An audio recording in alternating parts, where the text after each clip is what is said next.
નમસ્કાર દર્શક મિત્રો, બે ટીવી ન્યૂઝમાં આપનું હાર્દિક સ્વાગત છે। વડોદરા શહેરમાં ગુનાહિત પ્રવૃત્તિઓમાં વધારો થયો છે। નાગરિકોની સુરક્ષા અને સલામતી માટે સામાજિક કાર્યકરો દ્વારા આવેદનપત્ર આપીને પોલીસ કમિશનર શ્રીને રજૂઆત કરીને વડોદરા શહેરમાં અગાઉ નવલખી ખાતે દુષ્કર્મની ઘટના બની હતી, ત્યારે હાલમાં ભાયલી ખાતે એક દીકરી સાથે દુષ્કર્મની ઘટના બની ત્યારે દરેક પોલીસ સ્ટેશન ખાતે સૂચનાઓ આપવામાં આવે કે કેટલાક વિસ્તારોમાં પરપ્રાંતીય લોકોનો વસવાટ કરી રહ્યા છે અને કેટલાક પરપ્રાંતીય લોકો ધંધા રોજગાર અર્થે આવતા હોય છે, પરંતુ તેઓ ગુનાહિત પ્રવૃત્તિઓ ધરાવતા હોય છે કે નહીં તેની જાણ થતી નથી।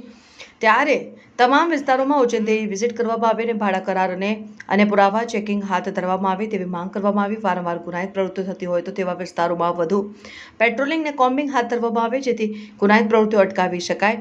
કેટલાક વિસ્તારોમાં ખુલ્લા મેદાનો, પ્લોટ માલિકીની જગ્યાઓને અન્ય જગ્યાએ સીસીટીવી કેમેરા લગાવવામાં આવે છે અને સ્ટ્રીટ લાઇટની વ્યવસ્થા પણ કરવામાં આવે છે તેવા સૂચનો આપવામાં આવે છે, કારણ કે હાલમાં ચોરી, લૂંટ, મારામારી અને ડ્રિંક એન્ડ ડ્રાઈવ જેવા ગંભીર ગુના થતા હોય છે અને ઘણા પ્રાઇવેટ અને સરકારી કામકાજ અર્થે મંજૂરી કરવા માટે મજૂરો આવતા હોય છે, પરંતુ તેઓ પાસે પીસીસી સર્ટિફિકેટ અને આધાર કાર્ડ પણ નથી હોતા। સાથે જ કેટલાક વિસ્તારોમાં કોઈ ક્યાંથી આવ્યા છે તેઓની સંપૂર્ણ માહિતી મકાન માલિક અને કોન્ટ્રાક્ટરોને પણ નથી હોતી, છતાં મકાન માલિકો વધુ રૂપિયાની લાલચમાં મકાનો ભાડેથી આપતા હોય છે। ત્યારે આવા તમામ લોકો વિરુદ્ધ કાયદાકીય કાર્યવાહી કરવામાં આવે તેવી માંગ કરવામાં આવી હતી।